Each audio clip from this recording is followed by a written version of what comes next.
Everyone, मैं वैष्णवी दी competitive में आप सभी का स्वागत करती हूँ। आज है 3 जुलाई। 3 जुलाई से जुड़े हुए जितने भी इम्पोर्टेंट क्वेश्चंस बन सकते हैं करेंट अफेयर्स से, हम उस पर डिस्कस करने वाले हैं। तो चलिए शुरू करते हैं। पहला क्वेश्चन है हमारा, हाल ही में किस देश के द्वारा तमिलनाडु में परमाणु ऊर्जा इकाई की निर्माण की शुरुआत की गई है? तो ये जो परमाणु ऊर्जा इकाई है, इसके निर्माण की शुरुआत तमिलनाडु में रूस के द्वारा की गई है। रूस अपना एक प्लांट बना रहा है हमारे देश के तमिलनाडु में। वहाँ की उसने इस प्लांट बनाने की शुरुआत कर दी है। तो अब बात कर लेते हैं इस प्लांट की। तो ये 5वां प्लांट है जो तमिलनाडु में बनाया जा रहा है और ये भारत का पहला लाइट वाटर रिएक्टर होगा। इसके बारे में एक बात और इम्पोर्टेंट है कि ये कहाँ पे बनाया जा रहा है तमिलनाडु में। तो ये तमिलनाडु के कुंडनकुलम में बनाया जा रहा है। तमिलनाडु की बात कर लें तो तमिलनाडु की कैपिटल है चेन्नई और वहाँ के गवर्नर हैं बनवारी लाल पुरोहित। नेक्स्ट क्वेश्चन की बात करते हैं। ग्लोबल साइबर सिक्योरिटी इंडेक्स में भारत किस स्थान पर रहा है? तो भारत इस बार 10वें नंबर पर रहा है। ये बहुत अच्छी प्रोग्रेस की है भारत ने। पिछले साल तक भारत 47 रैंक पे था, लेकिन इस साल भारत 10वीं रैंक पे आ गया है, जो बहुत अच्छी बात है क्योंकि जो साइबर सिक्योरिटी है उस पर हमारे देश में काफ़ी ज़्यादा ध्यान दिया जा रहा है कि इससे क्राइम वगैरह ना हो। तो ग्लोबल साइबर जो सिक्योरिटी का इंडेक्स है उसमें भारत 10वें नंबर पर है। तो इससे क्वेश्चन इंपॉर्टेंट ये बनता है कि पहले नंबर पर कौन है? तो पहले नंबर पर अमेरिका है। इस इंडेक्स में पहले नंबर पर अमेरिका है और 10वें नंबर पर हमारा देश भारत है।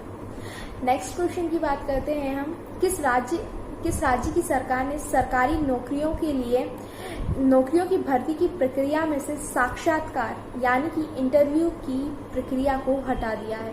तो ये निर्णय आंध्र प्रदेश सरकार के द्वारा लिया गया है। अब वहाँ पर जितनी भी सरकारी नौकरियों के लिए वैकेंसीज निकाली जाएंगी उसके लिए जो एग्ज़ाम होंगे उसमें सिर्फ प्री और मेंस ही होगा। अब उसमें इंटरव्यू नहीं होगा, चाहे फिर वो पीएससी का एग्ज़ाम हो या फिर कोई भी एग्ज़ाम हो। आंध्र प्रदेश में जितने भी एग्ज़ाम होंगे गवर्नमेंट के उसमें से इंटरव्यू को अब हटा दिया गया है। आंध्र प्रदेश के द्वारा ये हटाया गया है। तो आंध्र प्रदेश के सीएम है जगनमोहन रेड्डी और वहाँ के राज्यपाल हैं विश्वमुखी हरिचंद्रन। नेक्स्ट क्वेश्चन की बात करते हैं हम। आंगनवाड़ी बच्चों को यूनिफॉर्म देने वाला राज्य कौन सा बन गया है? तो ये गुजरात बन गया है। और ये इम्पोर्टेंट क्वेश्चन इसलिए है क्योंकि भारत का पहला राज्य बन चुका है गुजरात जिसने आंगनवाड़ी के बच्चों को यूनिफॉर्म देने की घोषणा की है। जो आंगनवाड़ी में बच्चे पढ़ते हैं उन्हें अब गुजरात सरकार यूनिफॉर्म प्रदान करेगी। ये भारत का पहला राज्य है। गुजरात की बात कर लें तो गुजरात की कैपिटल है गांधीनगर और वहाँ के सीएम है विजय रूपाणी और गवर्नर है आचार्य देवव्रत। नेक्स्ट क्वेश्चन की बात करते हैं हम। हाल ही में नीति आयोग के सीईओ अमिताभ कांत का कार्यकाल कितने समय के लिए बढ़ा दिया गया है?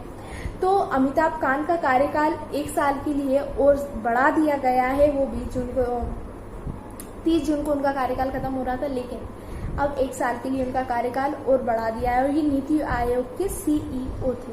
अब बात कर लेते हैं नीति आयोग की। तो नीति आयोग का गठन 1 जनवरी 2015 को हुआ था और इसका हेडक्वार्टर नई दिल्ली में है। और इसके अध्यक्ष कौन है? ये एग्जाम में पूछ लिया जाता है। तो इसके अध्यक्ष हैं हमारे देश के पीएम नरेंद्र मोदी और इसका हेडक्वार्टर नई दिल्ली में है। और वर्तमान में इसके सीईओ अमिताभ कांत हैं जिनका कार्यकाल 1 साल के लिए बढ़ा दिया गया है।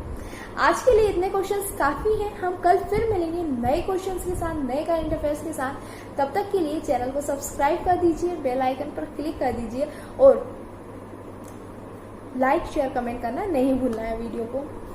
और आज के क्वेश्चंस की पीडीएफ फाइल आपको हमारे टेलीग्राम चैनल पर मिलेगी। तो टेलीग्राम पर हमसे जुड़ने के लिए वीडियो के डिस्क्रिप्शन में लिंक दी गई है, आप वहां जाकर हमसे जुड़ सकते हैं और आज के क्वेश्चंस की पीडीएफ फाइल को डाउनलोड कर सकते हैं। Thank you.